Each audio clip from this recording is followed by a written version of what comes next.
bang sa'yo hindi pinalad? Di katulad ng mga kilala mong higit sa akin. Oo tama, dahil di ako perpekto. Asahan mo naman ako'y marunong makontento. Di hahanap ng iba, wala nang hihigit sa'yo. Siguro ang hangad na lamang tumanda sa tabi mo. Ang pangarap ko'y ikaw hanggang sa kahuli-hulihan, makasamang bumuo ng tinatawag na tahanan. Makarami sa lahat-lahat, hindi lang sa kulitan. Sa ginhawa man o hirap, tanggap mo ang kapintasan ko sa buhay. Wala nang hihingin sa may kapal, isang biyaya na sa akin ang ikaw ang minahal.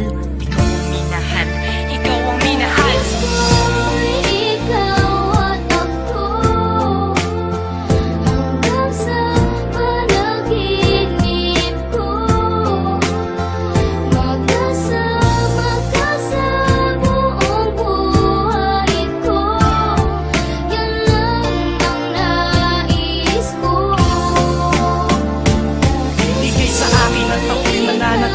Sa'yo, sinunggaban ko na ang tsansa na masabi ko sa'yo salamat dahil sa pagmamahal mo na walang patid sa araw-araw. Kahit di ka naghangad ng kapalit, ang kagandahan mong loob na di makita ng mata. Higit sa yamang matuturing ko pag nakikita ka. Patuloy tayong mamumuhay ng maayos at sabay nahaharap sa mga uri ng problema. Magkahawak ng ama na kaagapay kahit pa sa pagtanda. Mga pangarap ko sa buhay sa'yo lang nagmumula. Ang mga titig ko at yakap ang patuloy magsasabi ng pagmamahal na lagi kong bigkas mula sa labi. Kung pwede lang pang habang buhay ka na makasama, yung ikaw lang at ako ang magkasalo sa ligaya. Pangunahin